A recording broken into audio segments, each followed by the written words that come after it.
В Израиле продолжается война. В секторе Газа атакуются объекты Хамаса, в сам Израиль летят оттуда ракеты. Обсуждается и похоже, что в ближайшее время начнется наземная операция армии обороны Израиля, которая мобилизовала 300 тысяч резервистов. Сейчас она стоит около Газа. Продолжаются подсчеты погибших в результате нападения террористов на израильские города. Число превысило уже 1300 человек, среди них много детей. Террористы врывались в города, поселки и кибуцы и просто убивали там людей, которые попадались им на глаза, до которых они могли добраться. Израиль, очевидно, не может позволить продолжение существования в Газе власти Хамаса, который превратил ее в одну большую базу для своих операций против израильтян. Но ликвидировать его власть там не так-то просто. Сегодня мы поговорим о вариантах, которые рассматриваются. Но одна из главных проблем, стоящих сейчас перед Израилем, сотни пленных, которых террористы вывезли на территорию Газы. Для Израиля это важнейший вопрос, и он имеет большую историю. Мы вернулись в нашу студию в Тель-Авиве, и сегодня отсюда запишем очередной ролик.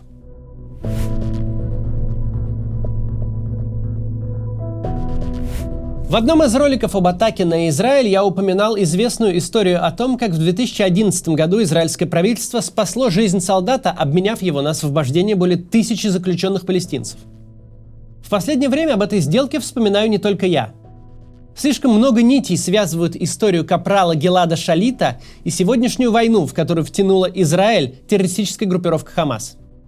И там речь идет о внезапной атаке. Там и там убитые, раненые и пленные. История Гилада Шалита закончилась его освобождением, но последствия решений, принятых в те годы, влияют на Израиль сегодня. 25 июня 2006 года вооруженная группа палестинских боевиков проникла в Израиль по подземному тоннелю, прорытому с территории сектора Газа возле кибуца Керем-Шалом, и напала на блокпост израильской армии, застав военных врасплох. 2 израильских солдат погибли, 3 получили ранения. Один из раненых, 19-летний капрал Гилад Шалит, был способен держаться на ногах, и это определило его судьбу на годы вперед. Боевики захватили его в плен и забрали в Газу, где он и провел следующие 5 с лишним лет своей жизни. Для начала следует сказать, что похищение израильского военного ситуация не то чтобы небывалая, но и рядовой ее не назовешь. В этой истории всех обычно удивляет пропорция обмена – более 1000 заключенных палестинцев на одного солдата из Израиля. Но у Израиля нет привычки терять своих солдат пленными без счета.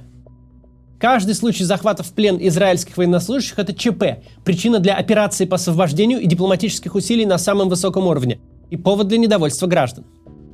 У Израиля с этим вопросом есть большая история. Израиль всегда делает все возможное для освобождения заложников. Всем известна операция в Антебе, когда израильский спецназ прилетел в Уганду и освободил захваченных в самолете израильских заложников. Другая история, которая оказала большое влияние на израильское общество – пленение Рона Арада. Это летчик, попавший в плен во время Ливанской войны в 1986 году. Его освобождение было одной из важнейших тем общественной дискуссии в Израиле на протяжении многих лет, но освободить его так и не смогли, что стало травмой для израильского общества. Иногда Израиль менял пленных на заключенных в израильских тюрьмах террористов. Известная тут история освобождения лидера Хамаса Ахмада Ясина после того, как агенты Моссада провалились на одной из операций и были захвачены в плен. Обмен тогда произошел очень быстро. Но самая крупная история подобного рода – это история с Гиладом Шалитом. Его похищение стало возможным из-за тоннеля, прорытого под стеной, отделяющей Газу от Израиля. Тоннели в Газе вообще отдельный феномен. В самом начале нулевых, еще до вывода израильских войск из Газы, тоннели обычно строились через границу с Египтом. Это позволяло ввозить любую контрабанду, включая оружие.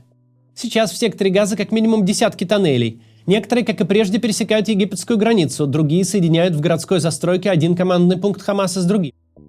Входы тщательно замаскированы и чаще всего расположены в подвалах домов, школ и мечетей. Обнаружить их сложно. Сами ходы пролегают на глубине 20 метров. Если тоннель предназначен не для единичной диверсии, а для регулярного использования, его стены и свод бетонируются. И вот через такой тоннель 25 июня 2006 года группа боевиков проникла за стену и атаковала блокпост израильской армии. Гилад Шалит, 19-летний капрал, служивший в бронетанковом корпусе, оказался в плену. На следующий день террористическая организация Хамас предложила указать местонахождение Шалита, если Израиль отпустит всех несовершеннолетних заключенных палестинцев и всех женщин-палестинок. Но правительство Израиля решило вернуть пленного военным путем. 28 июня, на третий день после похищения, израильские войска вошли в Хан-Юнис. Это город на юге Газы, где, по оперативным данным, удерживали Гилада Шалита. В этот же день 4 израильских самолета демонстративно пролетели над дворцом Башара Асада, президента Сирии, которое спонсировала Хамас. Гилада в результате наземной операции не нашли, но он точно был жив. 1 июля BBC опубликовала свидетельство палестинского врача, который лечил пленника. Похитители выдвинули новое требование – освободить 1000 заключенных палестинцев. Израиль пригрозил, что если похищенному солдату будет причинен вред, то небо упадет на землю. Хамас в ответ включил счетчик, отведя на выполнение своих требований 24 часа. Вскоре правительство Израиля вовсе отказалось от переговоров. Все израильское общество напряженно следило за событиями. В тот момент многим казалось, что в этой истории поставлена точка, что если Гилад Шалит и будет найден, то вряд ли живым. Но в сентябре через египетских посредников было передано письмо Гилада. Он сообщал, что жив. Экспертиза подтвердила, почерк принадлежит ему. В годовщину похищения появилась аудиозапись с голосом пленника. В 2008-м родители Гилада Шалита получили от него 2 письма. Одно из них при посредничестве бывшего президента США Джимми Картера. Переговоры между Израилем и Хамасом прекращались и возобновлялись. Стороны ставили друг другу ультиматумы, никто не шел на компромиссы. Хамас угрожал, что Гилад может и исчезнуть ненароком. Израиль отказывался включать самых опасных преступников в список на освобождение. На процесс пытались влиять различные международные организации, от ООН и Красного Креста до католических миссий. Общественность усиливала давление на правительство. Было создано движение за освобождение Гилада Шалита. При участии родителей Гилада было проведено несколько массовых акций в его поддержку. Марш в 2010 году длился целых 12 дней, к нему присоединились 10 тысяч человек.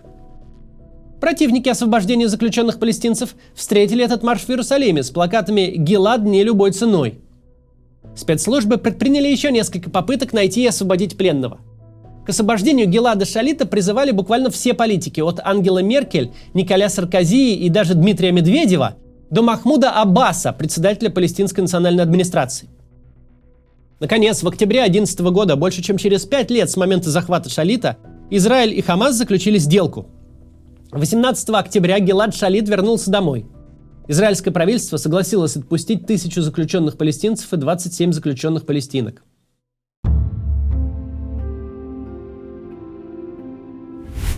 Есть 2 стратегии, как должно поступать государство, когда его граждане оказываются в заложниках.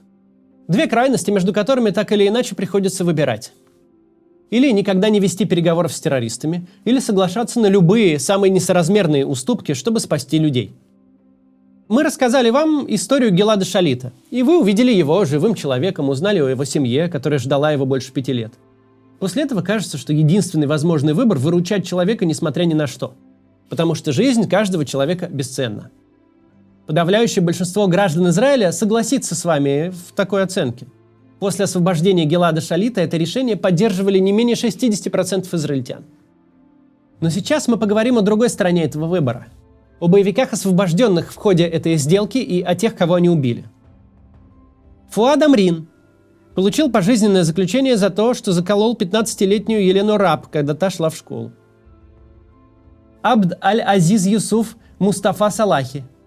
Пожизненное заключение. Он был в толпе, которая ворвалась в полицейский участок в Рамалле и забила насмерть, линчевала 2 задержанных израильских резервистов. В 2000 году фотография Салахи, которая из-за окна полицейского участка демонстрирует свои окровавленные руки, ужаснула весь цивилизованный мир, и он попал в израильскую тюрьму, но был освобожден в рамках сделки. Ибрагим Абдер-Рахман Мухаммад Джунди. 12 пожизненных заключений. Он организовал теракт в Иерусалиме, в результате которого погибли 17 человек, в основном школьники. Фади Мухаммад Ибрагим Аль-Джаба. 18 пожизненных заключений за участие в нападении, при котором погибли 12 израильтян. Это всего 4 истории. По ним примерно понятно, какими были люди, чьего освобождения добивались палестинцы в обмен на Шалита. Те, кто был освобожден в результате сделки, были виновны в общей сложности в гибели почти 600 израильтян. Военных, гражданских, мужчин, женщин, стариков и детей. Я мог бы начать ролик не с пленения капрала Шалита, а с описания жертв убийств и терактов. Мог рассказать об их семьях, о том, как из-за людоедских идей ломались судьбы, о том, какой длинный путь прошло израильское общество, чтобы добиться правосудия для своих погибших, и отправить таки этих людей, которые ответственны за те теракты, за решетку. А потом бы добавил, что убийцы были помилованы в числе тысячи таких же убийц. И тогда решение властей Израиля не казалось бы таким уж правильным. Но в том, что касается террористов, вообще не бывает правильных решений, только плохие и еще хуже. Дело ведь не только в справедливости и мести. Если ты выпускаешь из тюрьмы убийц со связями в террористических организациях, наивно ожидать, что экс-заключенные пересмотрят свои взгляды и изменят образ жизни. Они вернулись домой победителями. Они совершили чудовищные преступления, и им все сошло с рук. В Газе их встретили как героев. Вскоре имена освобожденных преступников снова зазвучали в новостях. Только за первые 3 года после сделки Шалита службами безопасности Израиля были задержаны и арестованы несколько десятков человек из списка помилованных за совершение новых преступлений. Было и отложенное последствие этой сделки. Несколько дней назад стало известно, что влиятельные члены Хамаса, освобожденные в 2011 году, участвовали в планировании и осуществлении нападения на Израиль 7 октября. Ихья Синуар провел в израильской тюрьме 22 года. Его осудили не за убийство граждан Израиля, а за убийство палестинцев, сотрудничавших с Израилем. За жестокость Ихья Синуара назвали мясником Хан-Юниса. Сегодня он глава Хамаса в Газе и руководит нападением на Израиль. Рави Муштаха, член руководства Хамас в секторе Газа, отвечал за финансы, участвовал в создании вооруженного крыла Хамаса. В 2015 году Госдеп США включил его в список международных террористов. Известно и о других фигурантах из списка помилованных в результате сделки Шалита, которые теперь занимают высокие посты в Хамасе и несут ответственность за гибель людей уже на сегодняшней войне. И это снова возвращает общество к дилемме, к мучительному выбору. Что важнее – спасти заложников или не позволить террористам выйти из тюрьмы и уйти от ответственности? И этот вопрос тем более актуален сейчас, потому что Хамас удерживает не меньше 100 новых пленных.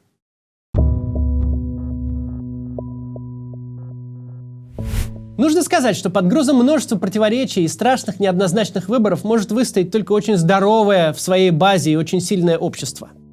Общество, в котором проблемы не скрываются и не замалчиваются, а вытаскиваются на поверхность и обсуждаются. Обсуждаются как есть. В Израиле все время его существования идет общественная дискуссия, которая заметно меняет политику государства в этом вопросе. В какие-то периоды это влияние приводило к тому, что Израиль приобретал репутацию страны, которая никогда и ни о чем не договаривается с террористами. В другое время Израиль шел на уступки, чтобы спасти жизни. Случай Гилада Шалита не единственный. Израилю и до того приходилось выпускать сотни и тысячи заключенных в обмен на одного или нескольких солдат. Но эти решения, каковы бы они ни были, никогда не были основаны на одном голом принципе. Переговоры с террористами – самый неудачный случай для того, чтобы принимать принципиальные решения. Принципы нужны там, где можно принять единственно правильное решение. Но в вопросах жизни и смерти все варианты неправильные. Поэтому решения в таких случаях ситуативные, и общество, влияя на их принятие, берет на себя часть ответственности за них. В настоящий момент переговоры с Хамасом не ведутся. Израиль отвечает на агрессию военной силой. Судя по всему, Кабинет министров Израиля выберет из 3 вариантов дальнейших действий один. И среди них тоже нет хороших, все плохие.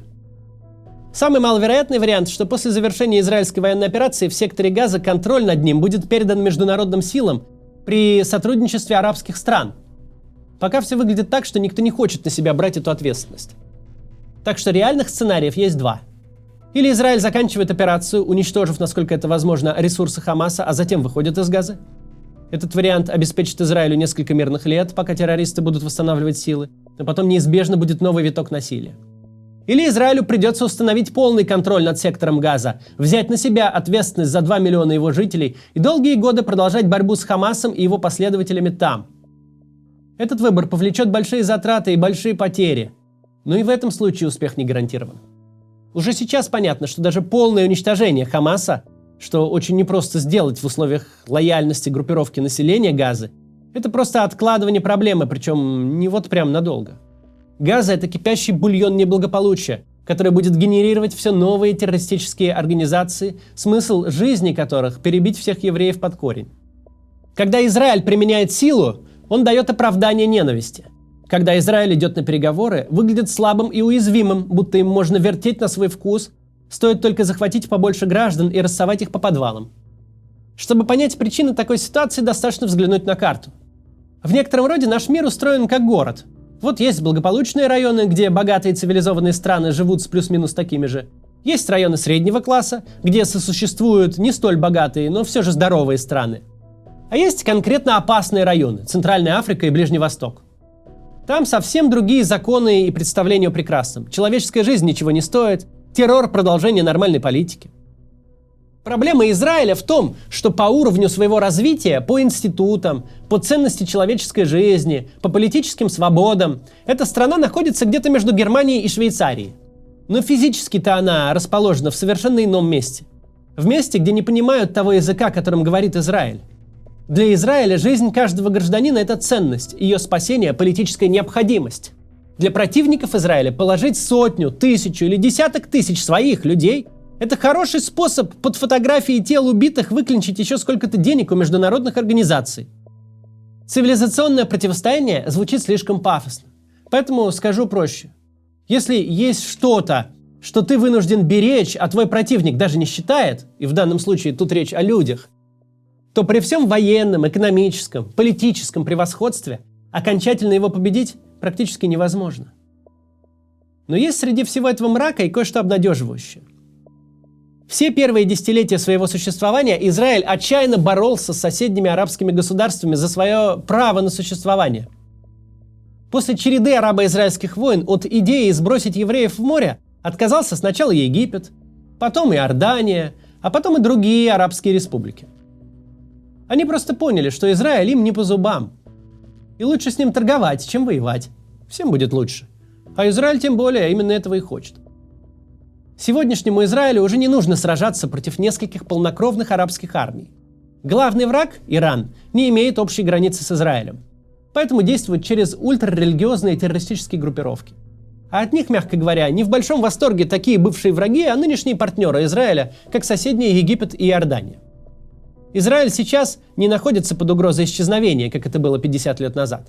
Он успешно налаживает отношения с соседями по региону.